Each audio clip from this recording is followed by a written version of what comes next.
नमस्कार, स्वागत है आपका टीवी द्वापारा में। मैं विस्मया गौड़ा। आज हम आपके लिए लेकर आए हैं डिजिटल अरेस्ट से जुड़ी कुछ जानकारियां। ये एक तरह का स्कैम है जिसका शिकार कोई भी हो सकता है। इससे बचने का एक ही उपाय है और वो है जानकारी एवं सावधानी। आपको क्या क्या सावधानी बरतनी चाहिए वो हम आगे बताते हैं। बने रहिए हमारे साथ। हम आज डिजिटल युग में जी रहे हैं। डिजिटलाइजेशन हमारे जीवन में इस तरह शामिल हो चुका है कि इसके बिना जीवन की कल्पना करना मुश्किल है।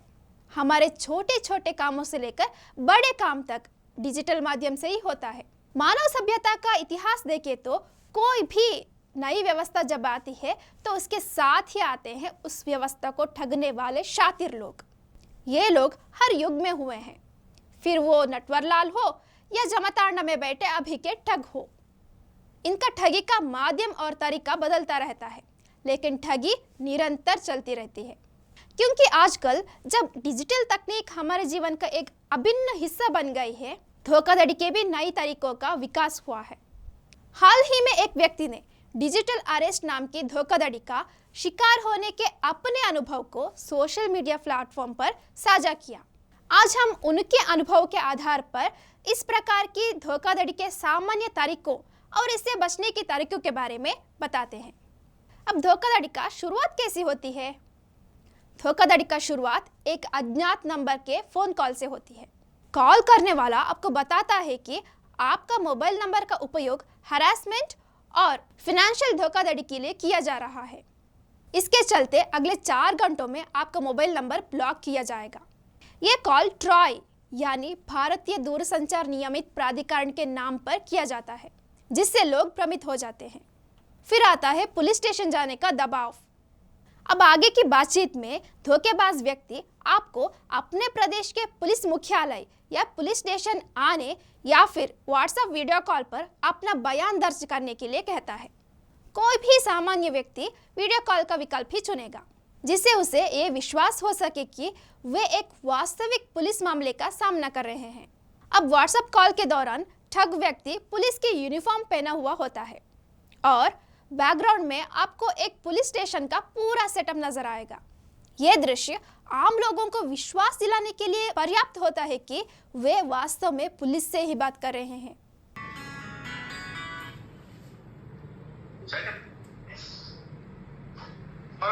Hello sir. या विजय। Yes sir.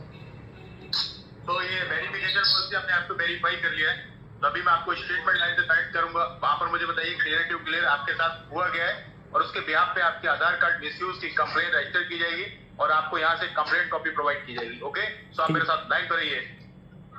ठीक है सर।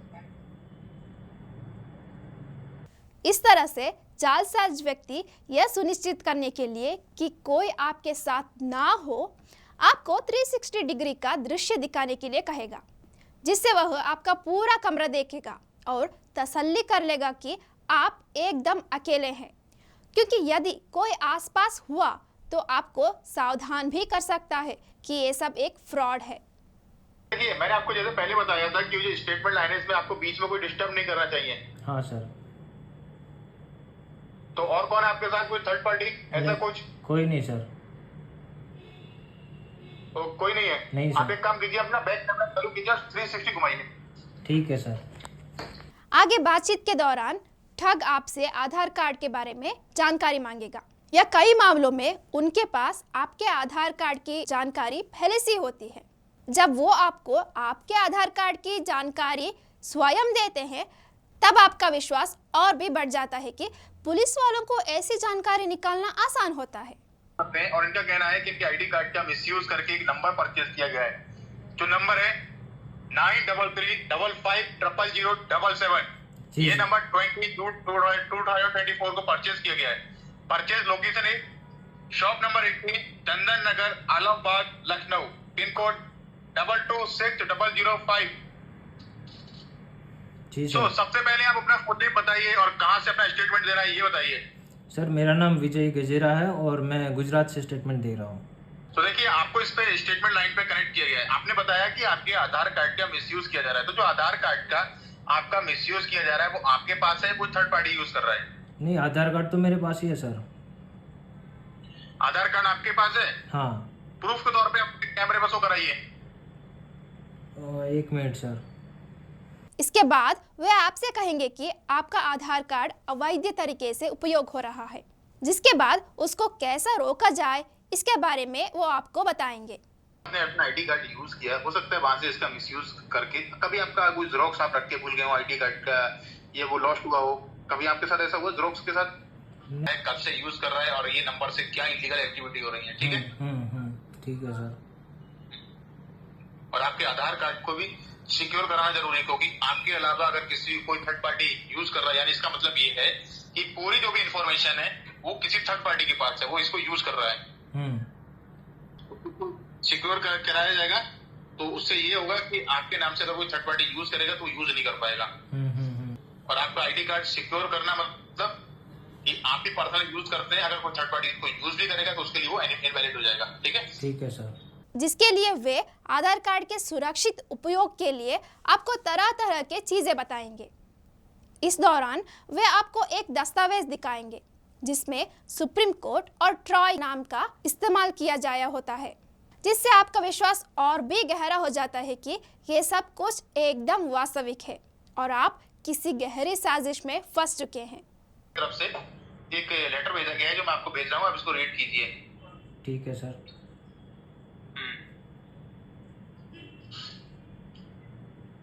पढ़िए, आपको इसको रीड कीजिए।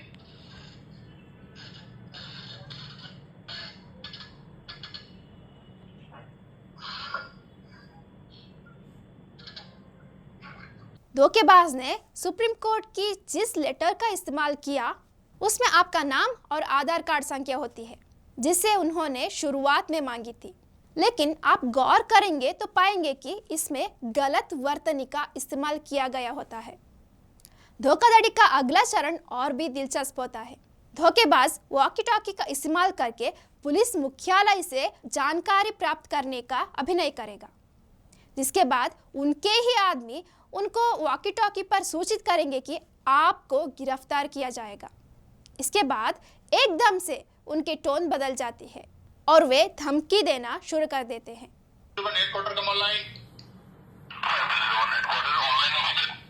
Officer, I want to verify public personal number and reported number. Officer, put this both number under surveillance of headquarter, any other places this number activated and his suspicious activity using this number. Revert back to me immediately, officer. Do you copy?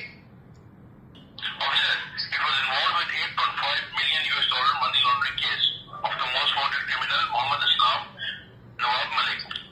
Officer, these 3 illegal bank accounts were used for money laundering and cryptocurrency.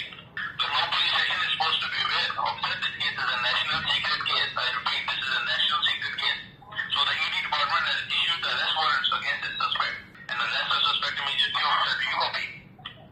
ये सब देखकर उनका शिकार बना व्यक्ति और भी डर जाता है और अनजाने में इन ठगों की बातों पर विश्वास कर लेते हैं।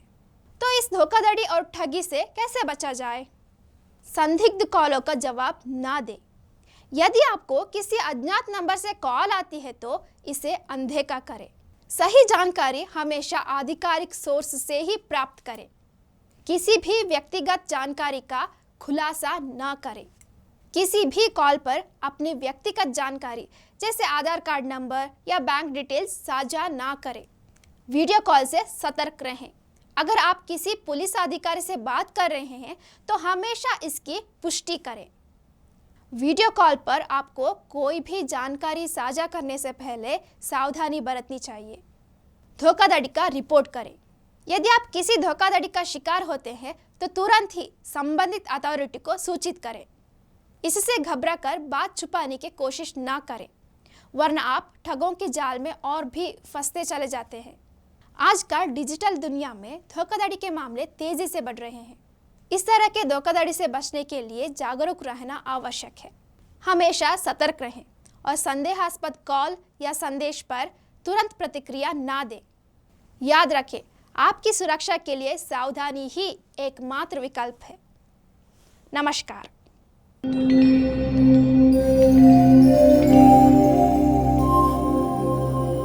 टीवी द्वापरा संभवामि युगे युगे। अगर ये प्रोग्राम आपको अच्छी लगी तो लाइक, शेयर और कमेंट करें। टीवी द्वापरा के प्रोग्राम्स को हमेशा देखने के लिए सब्सक्राइब करें, बेल आइकॉन दबाएं।